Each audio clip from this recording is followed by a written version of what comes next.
So good afternoon. I'm delighted to be here. It's great to see a full house. This is wonderful.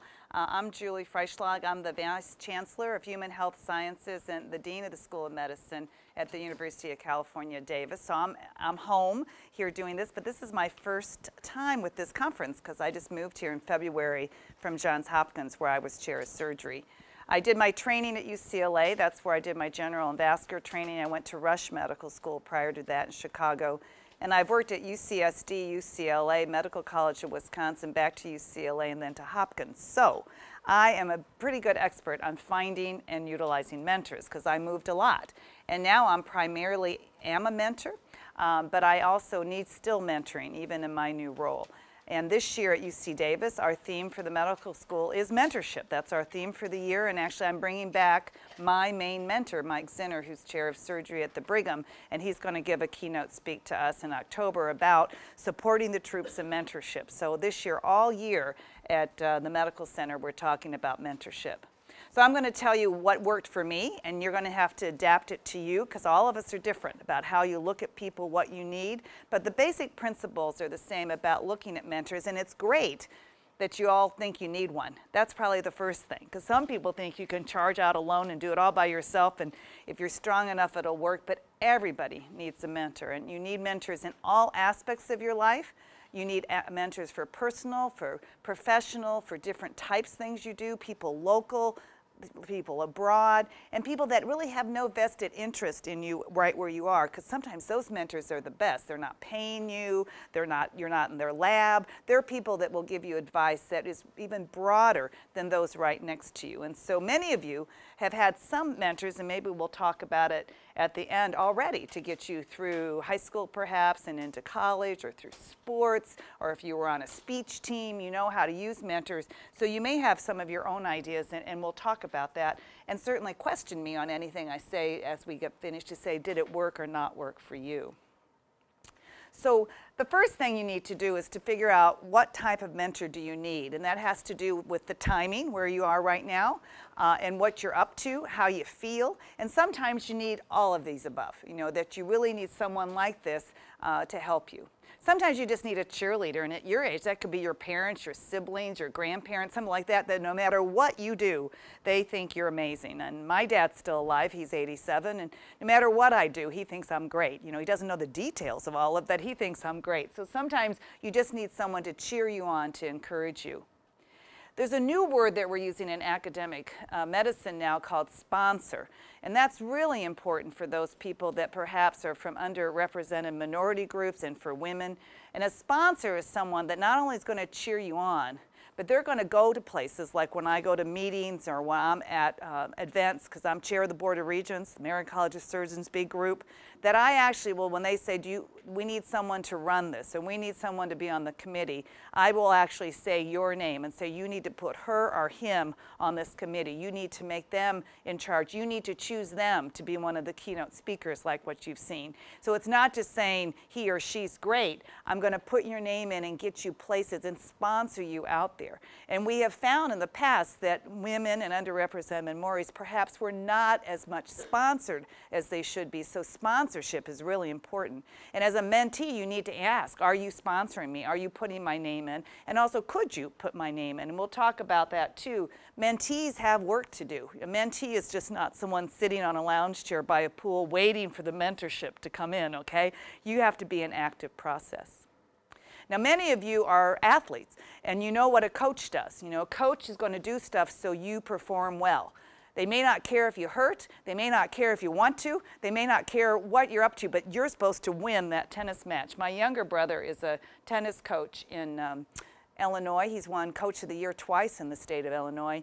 You know, it's all that mental thing. He has videos, all that stuff. But getting his team together is coaching to win. So sometimes they're not your cheerleader, they're not your sponsor, they're just making you win. Sometimes it's a teacher, and you know what a teacher's like. I'm sure when you go back home, there's your special teacher at high school, or special teacher maybe in a ballet or something that you go back and chat with. That's more a parental thing usually with a teacher. Sometimes you have a specific problem and you need this solved, so you want a mentor that does that. I have 3 kids. 2 of them are stepkids in their 30s, 34 and 35, and then my son is 19. And because we all have occupations, my son knows who to ask. So one's a lawyer, doctor, there's a realtor, a business person, and a scientist. So depending on what problem he has at the University of Maryland, he calls one of us. You know, he had a contract for a new place he wants to live next year. Go to the lawyer, sister-in-law. You know, what do I know about that? You know, my leg hurts. Mom, look at this. Mom looks at that. So sometimes you'll have a certain problem and choose a mentor to do that. Mentors can connect. I was just connecting with a woman who gave a talk on global health that Adela Dilator thought I should meet from UCSF. So I just met Jessica, a new friend. She connected the two of us together. She's a family practice medicine person at UCSF, and we're going to connect on global health for our medical students. So Adela was being a mentor for me, connecting the two of us. Sometimes it's a think tank that you want someone just to think it out. You really don't want them to solve it. You just want them to help you think it out. And frankly, some people are good at that. I had to work on that because I'm just going to solve your problem. A lot of women are more that problem solver. In our role in the family, we tend to solve. So my husband has taught me, you know, I don't want your answer. I just want you to let me think. And don't tell me your opinion. I just want to think. So sometimes if you want someone to think, you need to look for those people. Advisors are important too. Again, this is more parental, where you're saying, oh, I just don't know what to do. What do you think? And they should know you a little bit so they know what kind of person you are and where you should go. And then the sounding board. Sometimes that can be your best mentor, can be your roommate, where you just want to scream and yell, just shout it out, and then get over it. My husband gives me 5 minutes when I get home every night to complain about whatever I want, and that's it. Okay, then you need to move on, and don't spend emotional dollars anymore on those things. So you have to decide where you're going to spend your emotional dollars, and sometimes I spend a little too much on some things, but a sounding board can be helpful as well. So where can you find mentors? So wherever you're going to school, I think some of you are from Davis, but a lot from other schools. There are some formal programs. We have one at the medical center where we actually match people together. So we will match them with a formal program where you put your name in, they put your name in, or you select or whatever, and that you actually find someone in your specialty. So if you come in as a resident, we'll give you a mentor, we'll do that. And frequently, that doesn't work out as well as you would think, even if you do play like the dating game and make sure you put everything, oh, you want to do this, you're from this hometown, you want to be a family practitioner and all that looks good. Just because you have the same interest doesn't mean you're going to enjoy each other's company. And just because two women are in a program doesn't mean they're going to be two best friends. Okay, so it's an initial great way to be introduced to something, but perhaps don't feel bad if it doesn't work. And we'll talk about how do you get rid of a mentor. We call those tormentors. How do you get rid of a tormentor that you don't want anymore? And we'll talk about that too, because sometimes you don't want them anymore, and you need to know how to resolve that situation so it comes to a good ending. Other social and civic organizations sometimes can have other things, so you can find them at your church or at your athletic area, and many of them will have some formal areas to do that. Sometimes you can do internships. My son is a business major at Maryland, and he's spending endless time doing these internships, 4 to 6 weeks with people, sort of looking for a mentor, probably really looking for a job, but mentorship comes before that. But you can do that, and actually there's opportunities usually on your campus, if you're around a medical school or a nursing school, where you can shadow. And I have people shadow me all the time, where they'll go to the operating room with me or to the clinic. So you can do that, just looking for people. This is a great place to find a mentor, so local, state, or national conferences. So your job today and tomorrow, as I tell you, is find one. It may be an older student, it may be one of the people on the panels, you know, it may not be the head of the VA, you know, it's going to be hard to even get to talk to him. You know, he had Secret Service men around him, so I wouldn't recommend walking up to Bob, because you probably will be asked to walk the other way, but you will find people that can mentor you here, so look for that today. There's a lot of younger people talking on the panels. Tomorrow I'm on a panel for women surgeons, and there's a young surgeon with me, Misty Humphrey. She's totally available, and I think she's actually talking today about vascular surgery. So go to conferences, ask for those questions. And then you know more about this than I do, this whole LinkedIn. You know, I'm not on Facebook because I don't need any more friends.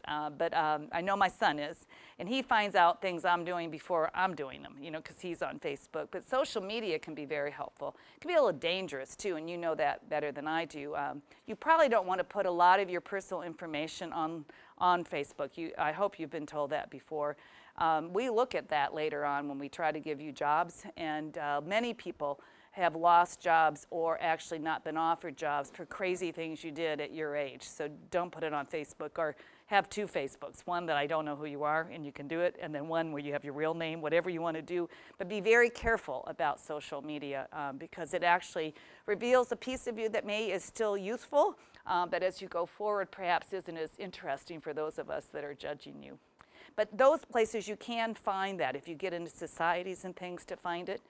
And then any interest groups, sports clubs, places where you go. And when you think back to all the reasons I made my decisions in my life, it's always one person that I met that made my head turn. So you heard me say a few words this morning how I went into med school. I was going to be a teacher. That was because of my mom. She was a teacher. And then I went and became interested in science because of a teacher in college. And then the surgeon I met when I did my rotation, his name was Tom Witt. He's a breast surgeon in Chicago. He's the reason I'm a surgeon. He was perfect. You know, he was a great surgeon, nice person, excellent technician, let me first assist. I wanted to be just like Tom. And so you'll have that person, that one person that goes bam, and maybe you've already had that person, and that's why you're in your field you are, the school you're at, but that's who's going to turn your head. And so a lot of it is serendipity. So you need to be a lot of places so you meet lots of people that perhaps can make that happen for you. Then why should I want to be your mentor? Okay, so you need to prepare yourself so you look like someone I'd like to mentor. When someone contacts me by email or wants to do research or see me, I make you come meet with me. And within probably 5 minutes, I can tell if I want to work with you. And it's usually about a little bit how you carry yourself in the room, how you act when I ask you a few questions. And for me, because I'm a busy person, I need my mentee to be pretty independent thinking, can't whine, flexible, able to talk to me online and maybe talk late at night or over the weekends because I'm busy, and actually be very organized so that when I have time, we're able to go forward. So I need sort of an independent contractor mentee. Some people have more time and would like to see you frequently, and so they will let you come in and be much more involved with them. So you need to really look what you want, but you need to hear what we want. So I look to see that you show promise, that you have energy and passion and purpose. You saw that this morning. You know, President Napolitano, how exciting. I mean, she could sell UC California to the world, couldn't she? She's just great. And you saw the VA secretary talk about the VA. You know, the VA's had a lot of issues lately. Partly is they got an extra 1 million patients from all the wars and no extra help. That's going to be accountable care for us. Lots more people coming in, not enough doctors. But didn't you want to join the VA? I mean, great videos and stuff. So you need to come in similarly. Purpose, passion, energy, so that we know you really want to do something. And then if you do sign up, you have to be committed. You have to be self-motivated. You can't have me telling you over and over again to do things. And you heard the word determination this morning from President Napolitano, and resilience from me. So determined, resilience. So you have to be determined. And then you need to help me do what I want. I tell you, the most impressive people I want to hire as surgeons or doctors or mentors, when they, after we have the small interview, you look at me right in the eye and you say, what can I do for you? What job, what project, what thing do you want me to help? What do you, I can solve for you? Oh my goodness, I will mentor you to the day you die if you ask me that. Because frequently, people, it's all about you. You know, what your resume, you know. But if you can flip it for a minute saying, Dr. Freischlag, what can I do to help you? You're in, okay? And really mean it, because you know, if you're doing something I want done, I'm going to be there to mentor endlessly because I want it done too.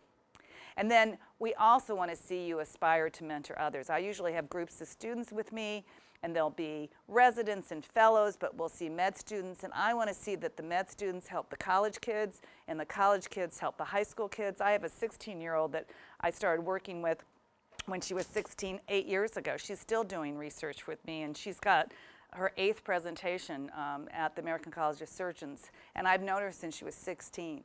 And the college kids have mentored her. Now she's mentoring the high school. So you need to show that you're part of that group too. So how do you ask someone to mentor you? Because that's scary, isn't it, to do it? So you want to thoroughly research your mentor candidates. And so you want to match one to the specific reason. So you've done your homework. You know why you want to mentor. You know what you want to do. You may actually have seen a few people out there. You know to be energized and passionate. And then you also need to know why each one is a good fit for you. You need to do your homework. And then you also need to know that you need different things along education, training, and career. So you need to sort of have a plan when you come talk to us. So before proposing mentorship, consider first asking for their perspective on a single topic. Again, what can I do for you, Dr. Freischlag? Approach their research project, ask them what they're doing, read a couple of their papers.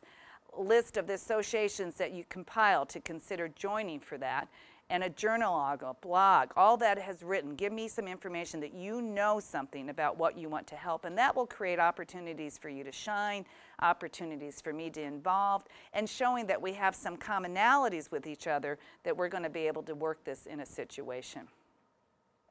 So when you ask for mentorship, remember, mentorship is a substantial responsibility and professional commitment for the mentor. You know, I've got to have time, I want to do it.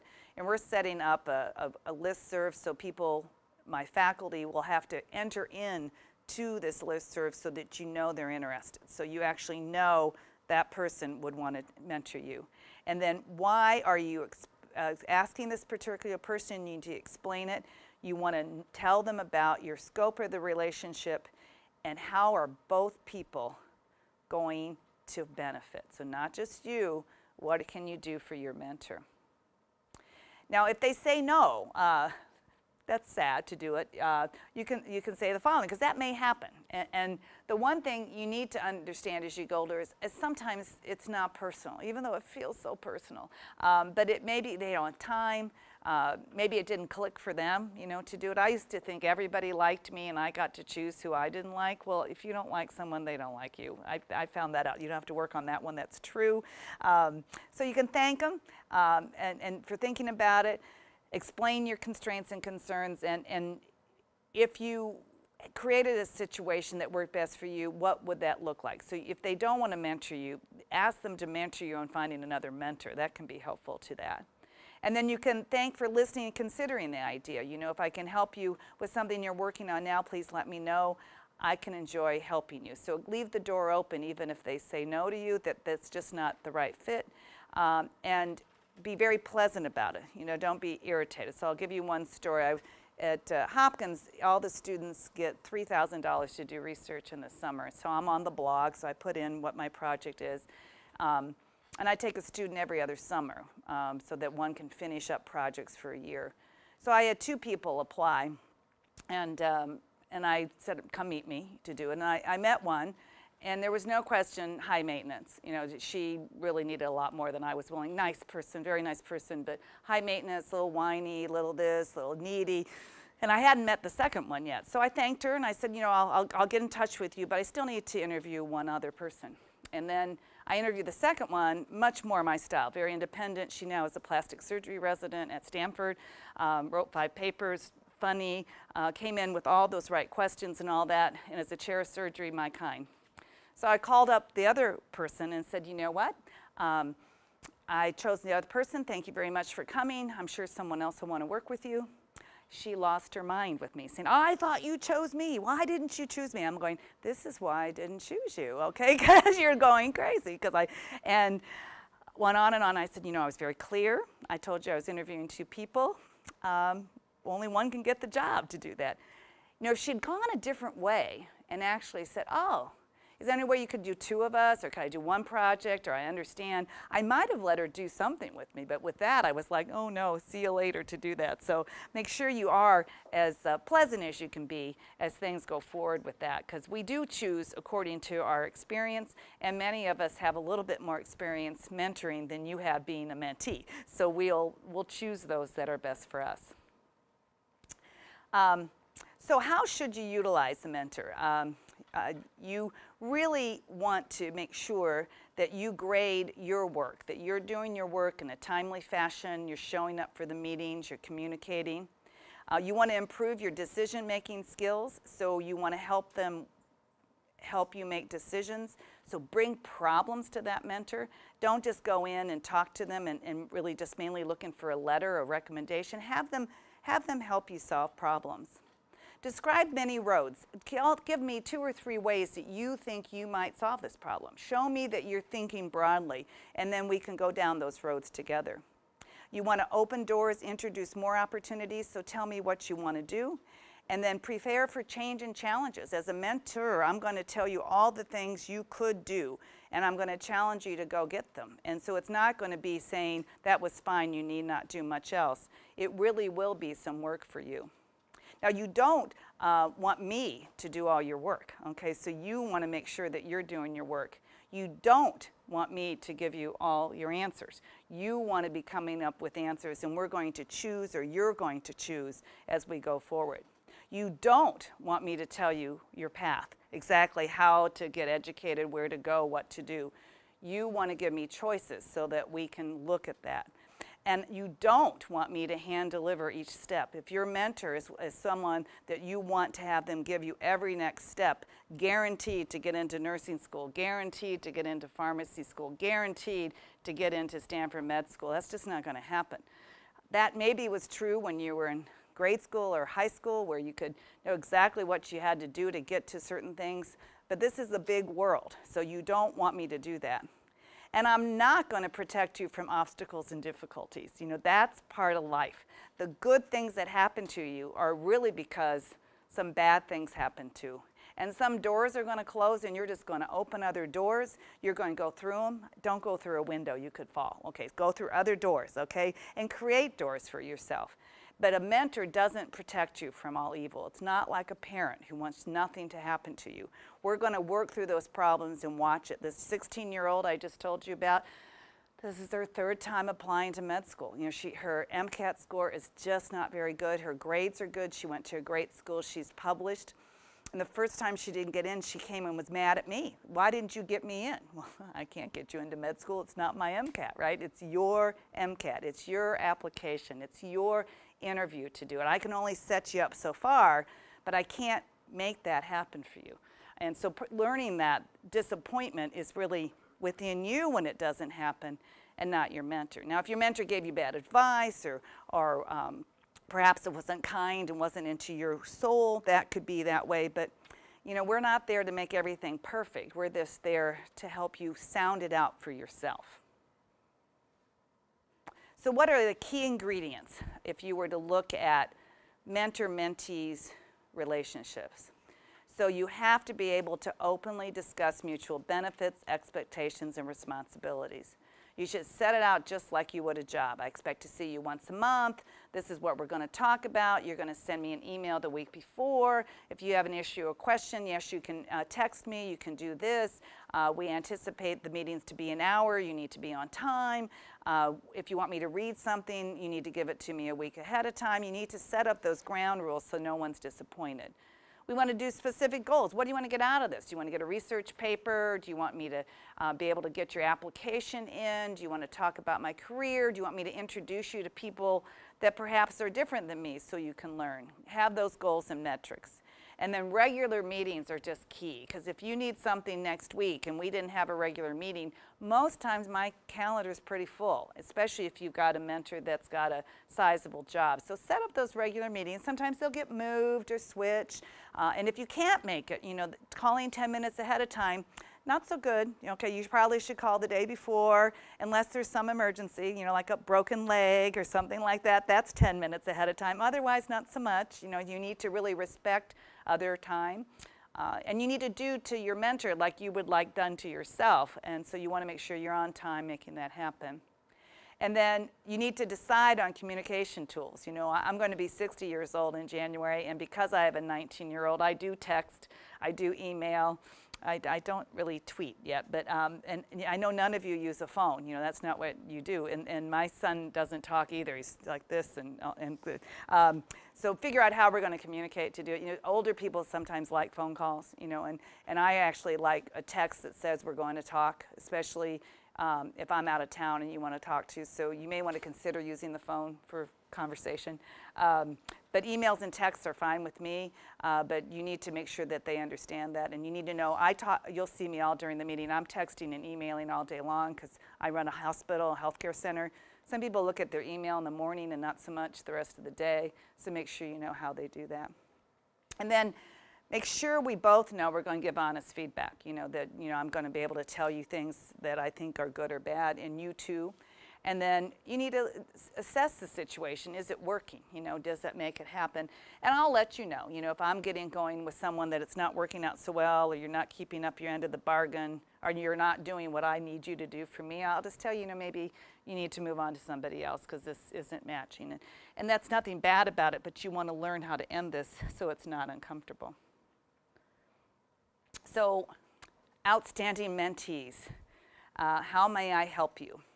So say please, say thank you, be pleasant, make it so that it's a really great relationship. I have 3 or 4 mentors I work with across the country, and I have a new coach that I'm using in Davis, and you always say thanks.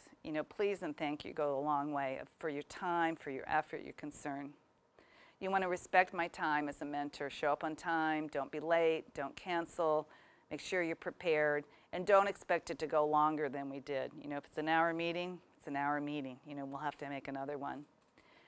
Go a little beyond what I ask. You know how it is when you get one extra gift at holiday time, or the check you got from somebody for something, they give you a little extra money. You know how that feels, that little extra? Do that. Do a little extra. Send an email or text along the way saying, I'm working on the project. I just can't tell you how much I like you being my mentor and working with you. And then come up with new ideas yourself as you get your confidence and you're able to do it. Add to the program. And Danielle, the one that's at Stanford now, a plastic surgeon, she did this assessment of my patients where she was getting them to fill out a survey over the summer. So she called them. And when you do these surveys, if you can get 50% response rate, it's a really good survey. And she kept marching up, 20%, 30%, 40%, and she was like at 46%. And she came in one weekend and just called and called and called. And on Monday, 52%, she had them fill out the survey because she put in an extra 10 or 12 hours that weekend to get, so it got published. It helped her too. It was a really good survey, 52% response rate. It was great with correlation to our exam. But she did that, and I said, how did you get to 52? She said, I knew, and I almost stopped at 50, but I had 4 more I could call, and there we were at 52. And then if we have a problem, bring some solutions about how to have it happen. She was a great slide maker. She could make the posters. I mean, she did all that stuff that I didn't have to do. And then she always showed appreciation. She was always positive, enthusiastic. On my desk, Danielle and Kenny, the one that's still trying to get med school, when I moved, sent me a picture of them in front of one of our posters. Great frame. It sits right on my desk, both of them. I haven't heard much from Danielle. She began her internship this year, and they sort of go underwater for the year. You don't hear much from them. But Kenny I'm going to see in San Francisco with her next poster.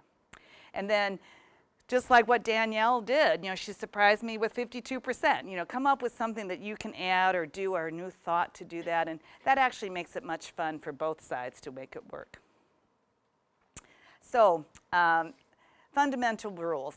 I've had lots and lots of mentors that got me where I want to go, and you never, ever want to forget your mentors. When I see them, I'm bringing one out to Davis to talk. Whenever I see them, Andy Warshaw, who was here today, who was the previous chair at MGH of surgery, you probably watched me walk with him to his talk today, and I sat right in the front row because he was my mentor along the way when I was on an editorial board 12 years ago. He's the editor of surgery. Because of that, I got to be editor of JAMA surgery, so he actually helped me with that. And I made sure that I took him out to dinner last night. And tonight he's coming to dinner with his wife with a group of the keynotes also. So you don't want to forget your mentors. And you will always have an opportunity to do that. You want a mentor forward, which is what I'm doing with him. He's a very senior guy now. It's time for me to make sure he feels comfortable. And you want to mentor back, that's why I met with Jessica, this young family practice doctor from San Francisco, to look at global health, because she was told I would be a great mentor for her on these projects. I've got a bigger name, I can get some grants, I can get her endorsed where she wants, very clear. She's got the energy, she's got the curriculum, she's got the educational tools. So it was a perfect meeting over at Starbucks to do that. So always mentor back. Now, I wrote about my mode of mentoring. It's in this journal Surgery, which is what Dr. Warshaw edits. So if you want to look this up, it's 10 years ago, or 11 years, but it's pretty good. So that's volume 134, page 416 to 7. You can find it online, I'm sure. And it just talks about this, you know, sort of looking at how you can be a mentor. And we all mentor because it feels good. You know, the reason we do it is it just feels like a wonderful time with all of you. And most times it turns out really well. So I really feel that everyone should be a leader in something. That as we are leaders, you want to strive to make things work better. You want to focus on all we can do, and we want to take better care of the patient and each other. So as you go forward in what I do, having everyone own something to lead, whether it's your research lab or whether it's your clinical practice, you need to lead. And as you decide to do these things as you go along your way, mentoring really matters. Now, sometimes as you go through, you'll be done with a mentor. Like Dr. Warshaw doesn't really mentor me anymore, but now we're friends. And you can very easily go from a mentorship into friendship, and that will happen along the way. And you probably have done that already with grade school teachers and you just go back and talk to them. They really can't help you where you're going now, but they can remind you how much they cared about you, and they make you feel good.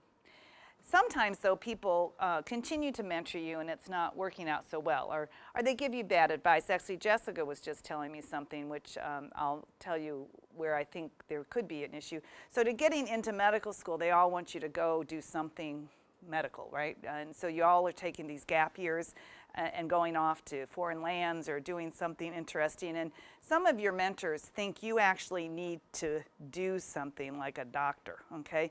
And where you need to come back and apply to med school and say, you know, I delivered babies in Uganda, or I set up a clinic in Kenya, or, and frankly, you're not a doctor, you know, so you really shouldn't do that. So Jessica was talking to me about that you should go help someone deliver a baby, or Dr. Warshaw showed a clinic where you could wash wounds and put Band-Aids on and support people emotionally, but you really shouldn't be delivering health care in lands where you're not qualified, because that's not good. And the way I always frame this, if you're doing something that you wouldn't want someone like you doing to you, you probably shouldn't be doing it, okay? So looking at that, is this something, or would I have my family member or my kid be taken care of by me? And the answer is no, don't do it, okay? But some of the pre-med advisors are sort of asking all of you to be able to come tell me that, you know, you did something amazing. And so we're struggling. So those kind of mentors that are pushing you to a place that's a little dangerous, you know, to do it, I would just thank them very much, and then decrease the amount of time you see them, maybe choose some other ones, and then actually sort of let that situation perhaps just dissolve. You know, that's a nice way to do it. Or if you find that that mentor is intense, or perhaps wanting to talk to you too much, maybe wanting to be more of a friend or have a romantic interest in you, whatever that is, you can just stop seeing that person, and you can do that very easily, just saying, you know what, I really enjoyed our relationship, but I'm moving on to a different part of my life, and have that go. It's not unusual to have one of these go south, you know, so don't feel bad if it did, but have control of that situation and know that that's not where you should be. If you did your homework on the front end, that probably won't happen. You know, if you figure out who you want, what you want, get some advice, interview a lot. You know, that one young woman who I didn't really like, I mean, if we got together, that would have not been a good thing. So actually, it was a really good thing we ended it before it started to do it. But I do think that you need to collect mentors as you go along. You need to ask people for help as you go along.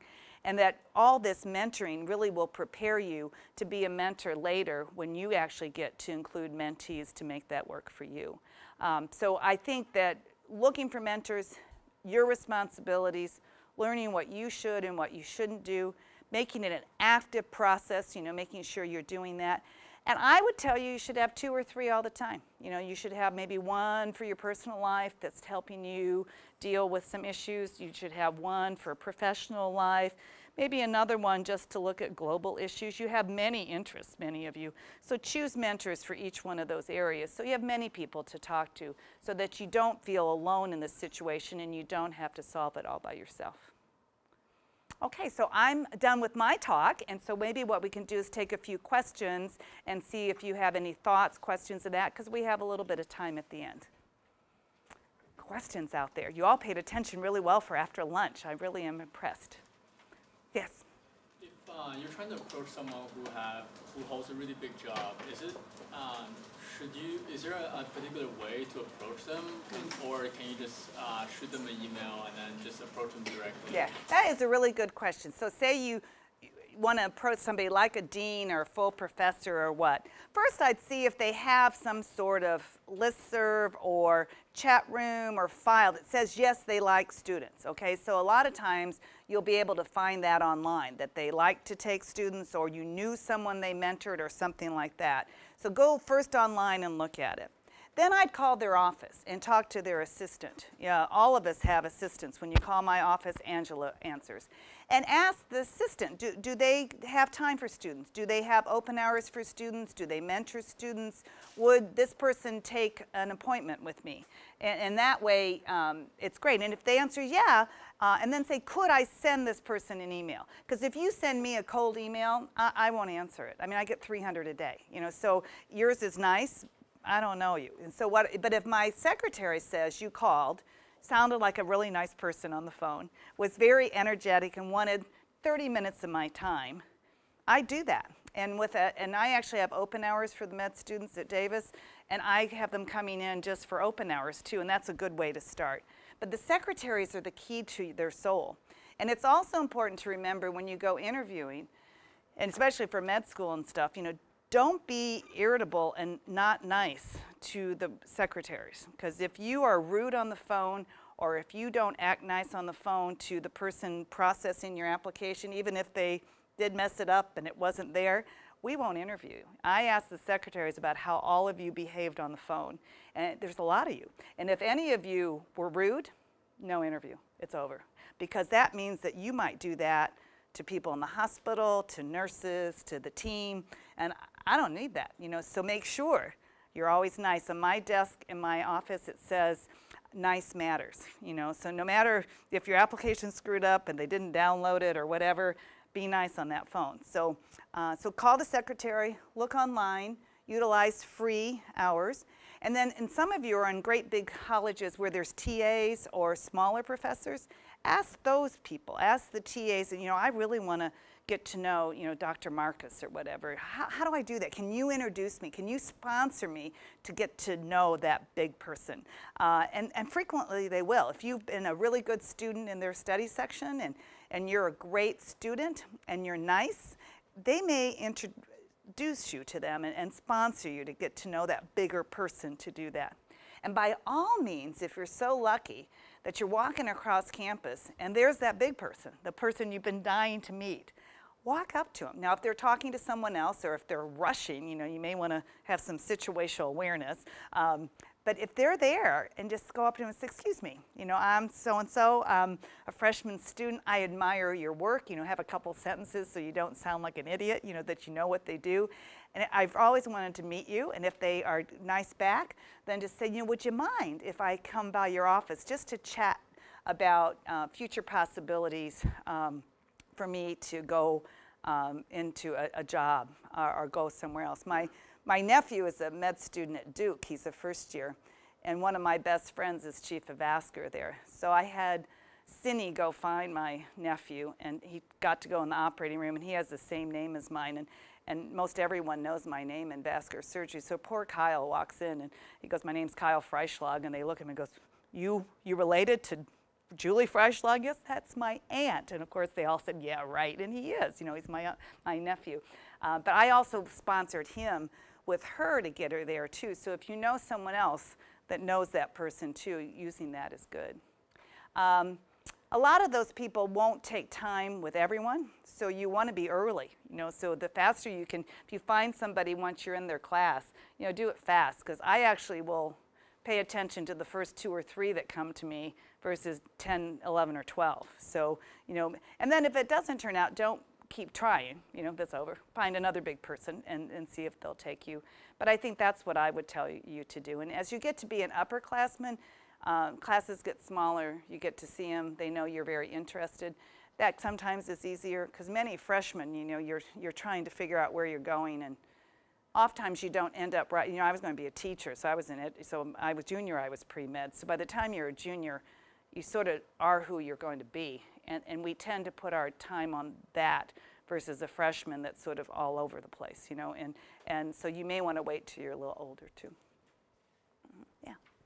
As an undergraduate student, when is the best time to find a mentor? Yeah.